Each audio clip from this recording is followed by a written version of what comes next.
সেনাবাহিনী বলেছে আপনাকে আধা মারা করে তারপরে পুলিশের কাছে দিতে। তিনি নিজ মুখে স্বীকার করেছেন যে যাবৎকালে তিনি 4 থেকে 5 জনকে বিদেশে পাচার করেছেন। আমি অ্যাডমিট করতেছি, আমি দোষ করছি, এখানে ও জড়িত নাই। সুপ্রিয় দর্শক মণ্ডলী, আসসালামু আলাইকুম। নারী পাচার বাংলাদেশের যেন একটু নিত্য নৈমিত্তিক ব্যাপার হয়ে দাঁড়িয়েছে।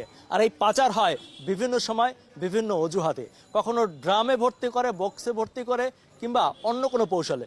আজকে আমরা একটা নতুন কৌশল দেখলাম, যেভাবে নারী পাচার হয়। সেই নারী পাচারের ক্ষেত্রে ব্যবহার করা হয় অন্য নারীদেরকে, এবং যাদেরকে বিভিন্ন দেশের মানুষের সাথে বিয়ে দেওয়া হয়। এমন গল্প আমরা অনেক শুনেছি, তবে কখনো বাস্তবে দেখিনি। আজকে সেরকম একটি গল্প শোনার জন্য এসেছি। আমার পাশে যিনি আছেন, ওনার নাম সিলফিয়া। ওনার কাছ থেকে শুনি সেই ঘটনাটা কিভাবে সে বাস্তবায়ন করে। আমরা যতদূর জানি যে এই সিলফিয়া বিভিন্ন মেয়েদের সাথে সম্পর্ক করে এবং পরবর্তীতে চায়নায় থাকা তার বিভিন্ন বন্ধুদের সাথে পরিচয় করিয়ে দেয়, তাদের সাথে বিয়ে দেয় এবং বিয়ে দিয়ে বিদেশে পাচার করে। তিনি নিজ মুখে স্বীকার করেছেন যে যাবৎকালে তিনি 4 থেকে 5 জনকে বিদেশে পাচার করেছেন, এবং আরও কিছু পাইপলাইনে ছিল যারা আজকে তাকে হাতে নাতে ধরে ফেলেছে। একটা ভিন্ন ধর্মের, চাইনিজ ধর্মের মানুষের সাথে মুসলমান মেয়েদেরকে কিভাবে বিয়ে দেয়, কিভাবে পাচার করে, আমার ঠিক জানা নাই। হয়তো সিলফিয়া জানে, তার কাছ থেকে শুনি। আচ্ছা বলুন তো, এই কাজটা আপনি কিভাবে করতেন? ভাইয়া আমি কথা বলেন। জি বলেন, বলেন, আপনি সহজে বলেন, সমস্যা নেই। পরিবারের সম্মতিতে বিয়ে হয়েছে, আচ্ছা, ম্যারেজ ভিসা করে তারপর এখান থেকে যাওয়া হয়েছে। যাওয়া হয়েছে। আচ্ছা, পরিবারের সম্মতিতে সাধারণত আপনি যে বিয়েগুলো দিয়েছেন, এগুলো কোথায়? চায়নায় তো না? জি। চায়নায়। এদেরকে আপনি কিভাবে পান বিয়ে দেওয়ার জন্য? ট্রান্সলেটর কাজ করতে করতে এক একজনের সাথে পরিচয় হয়। পরিচয় হয়। আপনার কোনো অফিস আছে না আপনি ভ্রাম্যমাণ ভাবে কাজ করেন? না না না, কোনো অফিস নেই। অফিস নেই। আচ্ছা, এই এক একটা বিয়েতে আপনাকে কত টাকা করে দেওয়া হয়? আমি কাগজপত্র করে দিই, সেই কাগজপত্র বিনিময়ে আমাকে একটা খরচ দেওয়া হয়, সেখান থেকে আমার কিছু প্রফিট থাকে। কিন্তু মেয়েদেরকে যে দিয়ে দেন, এর জন্য আপনি কোনো খরচ টাকা পয়সা পান না? চাইনিজরা ওদেরকে দেয়। সেটা চাইনিজরা দেয়। কিভাবে পান এদেরকে? আমাকে বলেন, আমি দোষ স্বীকার করে নিচ্ছি, আমি একা দোষ করছি, ও কোনো দোষ করে ওকে ছেড়ে দেন, ঠিক আছে? মানে ওকে, উনি যে আরেকজনকে যে ধরা হয়েছে উনিও চাইনিজ, ওনার সাথে আবার আপনার বিয়ে হওয়ার কথা? জি। তার সাথে আপনার প্রেমের সম্পর্ক? হ্যাঁ। আচ্ছা আচ্ছা, মানে আপনার প্রেমিকের সাথে মিলে কি আপনি এই বিজনেসটা করেন? না না না, ওর সাথে আমার এই বিজনেস রিলেটেড কোনো কিছু নাই। আচ্ছা আচ্ছা আচ্ছা, মানে এটা আপনিই করেন, একা একাই করেন? দোষটা আপনি অন্য চাইনিজরা আছে। অন্য চাইনিজরা আছে আপনার সাথে, তাই না? আচ্ছা, আপনারা যে যাবৎকালে যাদেরকে নিয়েছেন, এরা কেউ কেউ কমপ্লেন করেছে যে তাদেরকে নিয়ে বিভিন্ন যৌন নির্যাতন করা হয়, বিভিন্ন পল্লীতে বিক্রি করে দেওয়া হয়। আপনি এখানে যারা আছে সবাই দাবি করছে যে আপনি যাদেরকে পাচার করেছেন, আপনি যাদেরকে বিয়ে দিয়েছেন, তাদেরকে দেশে ফিরিয়ে আনার জন্য আপনি কি সে ব্যবস্থা নেবেন? আমি নিব। তাদেরকে দেশে ফিরিয়ে আনবেন? যে যে কমপ্লেন করবে আমি তাকে ফিরিয়ে আনার ব্যবস্থা করব। যে যে কমপ্লেন করবে তাকে ফিরিয়ে এনে যার যার পরিবারের কাছে ফিরিয়ে দিবেন? হ্যাঁ দিব। ফিরিয়ে দিবেন। ঠিক। আচ্ছা, যাই হোক, উনি চোর হলেও মানুষ ভালো। আমরা বুঝতে পারলাম যে উনি স্বীকার করেছেন যে উনি নারী পাচার চক্রের সাথে জড়িত, যিনি বাংলাদেশের মেয়েদেরকে চাইনিজ বিভিন্ন ছেলেদের কাছে, যুবকদের কাছে বিয়ে দিয়ে তারপর তিনি একটা প্রসেসের মাধ্যমে এদেশ থেকে নিয়ে যায়। অর্থাৎ সম্মতিতেই তিনি পাচার করে থাকেন। তবে তিনি স্বীকার করেছেন যে উনি যে কয়জন বাংলাদেশিদেরকে বিদেশে পাচার করেছেন, তাদের পরিবার থেকে যদি যোগাযোগ করা হয় তাহলে উনি তাদেরকে পরিবারের কাছে ফিরিয়ে দেবেন। সর্বপ্রথম আমার একটা ফ্রেন্ডের সাথে ওর পরিচয় হয়। তো আমার ফ্রেন্ডটা থাকে মধ্যবিত্ত, তো মধ্যবিত্ত থাকার কারণে তার প্রবলেমগুলো সেই মেয়েটার সাথে শেয়ার করে। মেয়েটার সাথে শেয়ার করার পরে মেয়েটা অনেক ক্লোজ হয়ে যায়।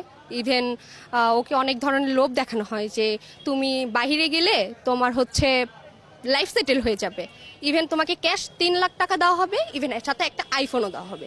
তো ও এই কারণে চলে গেছে। চলে যাওয়ার পরে ওর সাথে শারীরিকভাবে অত্যাচার করা হয়েছে, অনেকভাবে অত্যাচার করা হয়েছে। আজকে যখন আমি ওর সাথে ভিডিও কলে কথা বলি, ও আমাকে আর কি নর্মালি বলছে যে একটু প্লিজ আমাকে বাঁচাও।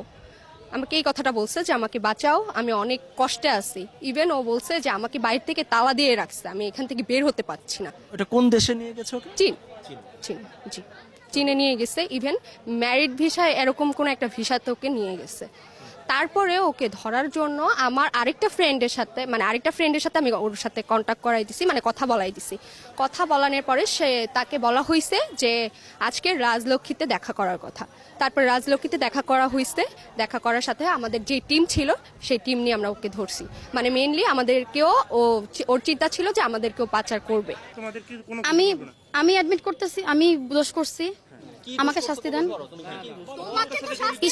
ঈশাকে আমি বিয়ে দিছি, আমি দোষ করছি, এখানে ও জড়িত নাই।